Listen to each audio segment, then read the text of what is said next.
आज के इस वीडियो में हम आपको ऑन वंस ऑन का प्रयोग बताएंगे।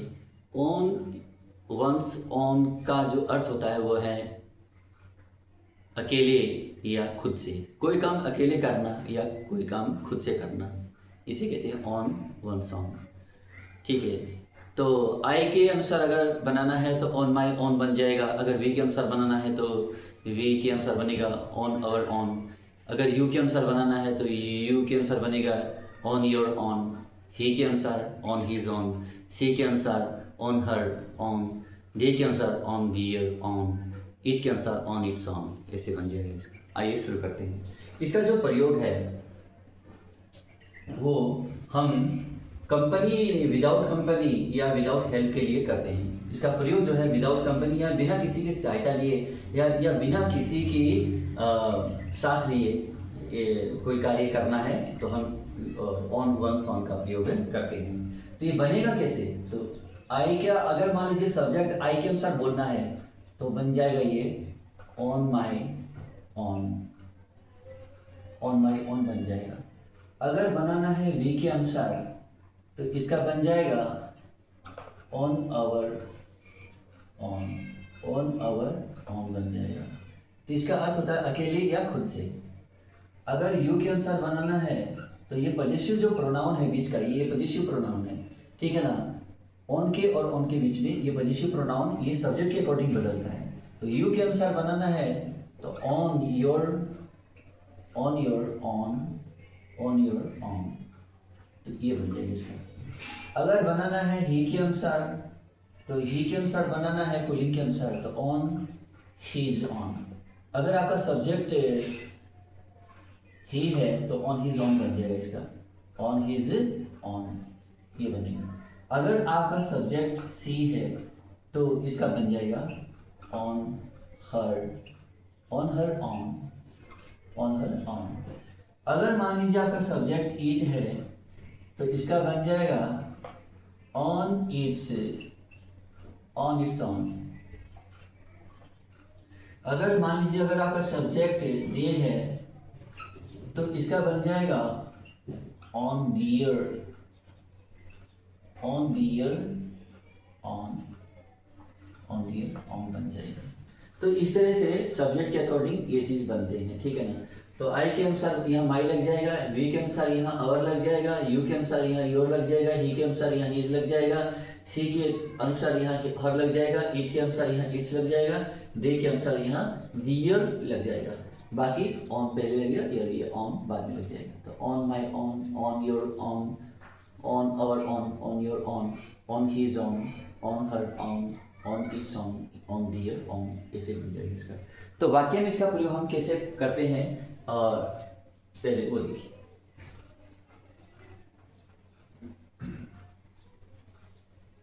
अगर हमें लिखना पड़े कि वह अकेले पढ़ती है, यानी खुद से पढ़ती है, अकेले पढ़ती है, तो इसका जो एग्जाम्पल देखिए कि वह अकेले पढ़ती है यानी कि उसको कोई साथ नहीं चाहिए। तो शी स्टडीज ऑन। अब यहाँ सी है तो यहाँ हर बन जाएगा, ऑन हर ऑन लग जाएगा, on her on.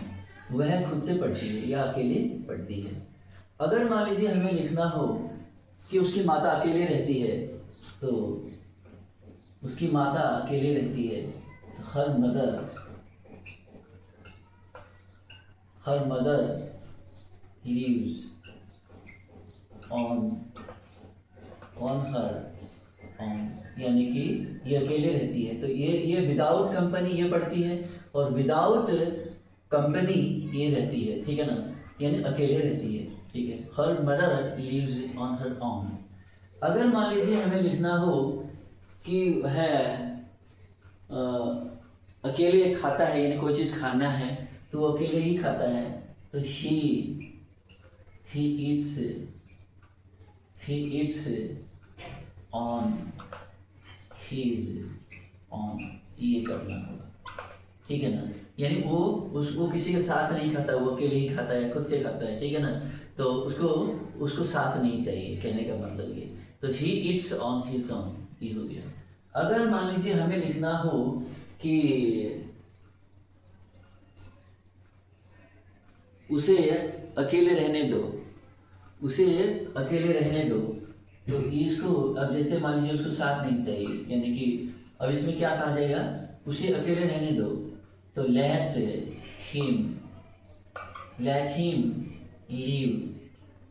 Him live on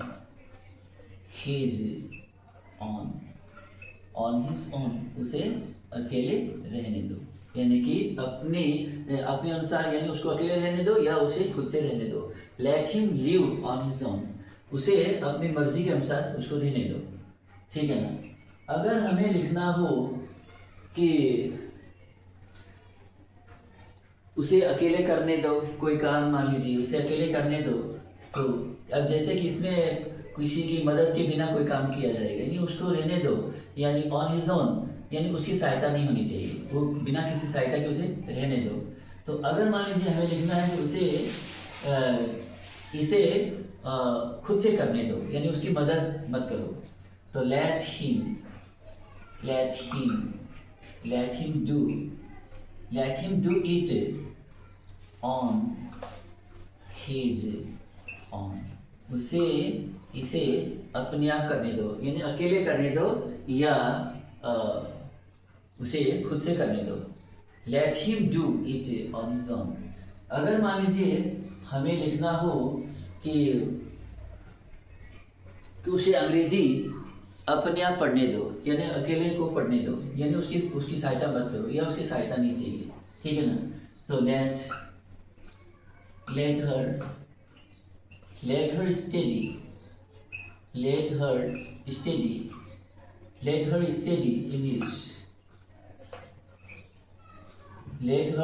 English, उसे अंग्रेजी पढ़ने दो। लेट हर स्टडी इंग्लिश, ये यहाँ विदाउट टू यूज़ किया जाता है, यहाँ जो वर्ब है ये फर्स्ट फॉर्म लगेगा, लेकिन विदाउट टू वाला यूज होगा, ठीक है ना, विदाउट इन्फिनेटिव। तो let her study English on her, ये सब्जेक्ट आपका हर है यहाँ, तो ऑन हर लग जाएगा यहाँ, on. Let her study English on her on, उसे अकेले अंग्रेजी पढ़ने दो, यानी उसकी सहायता बिना किसी सहायता की वो पढ़ रही है। तो let her study English on her on, ये हो गया।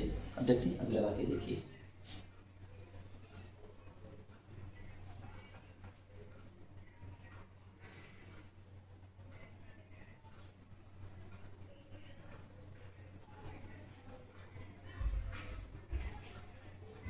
अब जैसे कहा जाता है कि मुझे ये अपने आप चलाने दो, तो ये कैसे बनेगा, लेट मी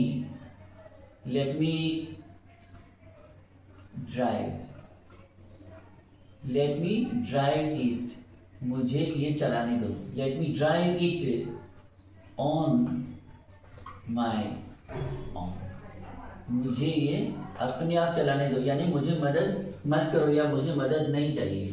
तो let me drive it on my on, तो ये था ऑन का प्रयोग, तो ये ऑन माई ऑन का यूज था।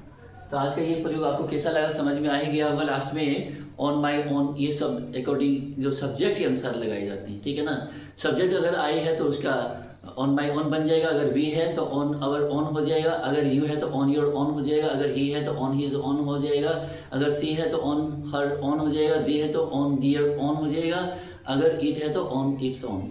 तो आज के लिए बस इतना ही। वीडियो आपको कैसा लगा आप लाइक कीजिएगा, शेयर कीजिएगा और चैनल को सब्सक्राइब कर लीजिएगा। Thank you so much.